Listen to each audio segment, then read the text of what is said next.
You know that big old question, what's the meaning of life? Well, what if that's not even the right question to ask? What if there's something way more direct, more urgent?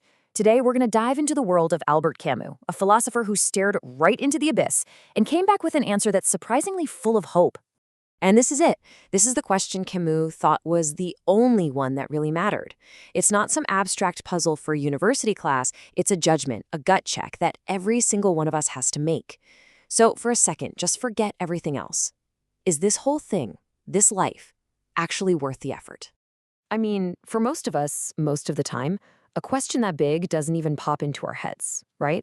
We get into a rhythm, a routine, we've got stuff to do, errands to run, emails to answer, and we just, we go. It's a comfortable existence for sure, but it's also kind of mechanical. Just think about that daily loop. Wake up, commute, eat, sleep. Monday, Tuesday, Wednesday. The names of the days change, but the track stays the same. It can feel like we're all just actors in a play, reading from a script we never even got a chance to look at. But then, something happens. Could be something big, or it could be nothing at all, just a weirdly quiet moment on the bus. But the whole machine just grinds to a halt. And suddenly you look around, and the stage scenery looks like cardboard, and the script in your hands feels totally blank. And in that sudden silence, this one little question starts to echo. Why? Why am I doing this? Why this job? Why this path? For what? It's just a single word, but it's powerful enough to shatter that whole illusion of being on autopilot. And this right here is where we meet Albert Camus. He says that when we ask why, we're forced to face that ultimate judgment we talked about. Thinking about this isn't just some morbid thought exercise. He thinks it's the most fundamental, honest thing a person can do. So what do we find when we ask why? Well, according to Camus, we find something he calls the absurd. Now this is key. The absurd isn't just that the world is meaningless, it's the clash. It's this head-on collision between our desperate human need for meaning and a universe that offers up a whole lot of nothing. So picture it like this. On one side, you've got us, humanity. We are yelling out into the cosmos, asking for answers, for a purpose, for a sign that we matter. And on the other side, the universe. It just stares back. Total silence. Total indifference. The absurd is that tense, awkward space between the two. And let's be honest, realizing this can be absolutely terrifying. It really can feel like the floor has just vanished from beneath your feet. Everything you thought was solid, everything that gave your life a point, can suddenly seem like a total illusion. And this is the natural next question, isn't it? It's the slippery slope into nihilism. If there's no grand plan, no ultimate reward, no cosmic rulebook, then why bother with any of it? Why not just give up? But right here, right on the very edge of despair, this is where Camus does something amazing. He completely flips the script. He says, this crisis, this terrifying moment, it's not an endpoint. It's a starting line. It's an invitation to start living in a totally new and way more authentic way.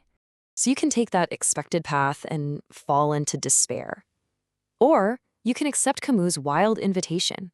You can respond with rebellion. You can embrace the absolute freedom it gives you. And you can live with a fiery passion.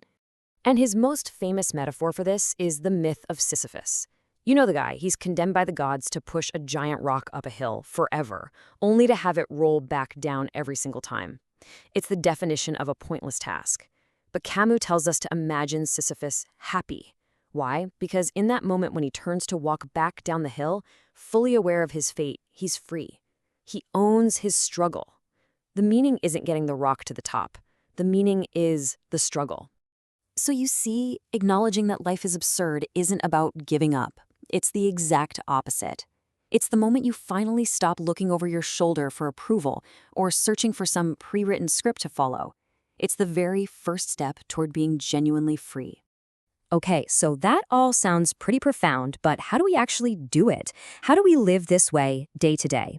Well, Camus gives us 3 pillars to build this authentic life on. So first up is rebellion. And no, he's not talking about a political thing. It's a rebellion of the spirit. It's looking that silent, meaningless universe right in the face and saying, I'm going to live anyway, and I'm going to live fully. Second is freedom. If there are no cosmic rules, then guess what? You're free. You get to decide what's important. You create your own values. And third is passion. Since this is it, this is the one life you get, the goal is just to experience as much of it as you possibly can, to feel everything, to try everything, to love, and just to fill your days to the brim. So what does that look like on, say, a random Tuesday? It means cherishing the people in your life, not because some plan says you should, but just because they matter to you, right now. It means watching a sunset and appreciating it just because it's beautiful, full stop. It means you invent your own purpose, moment by moment.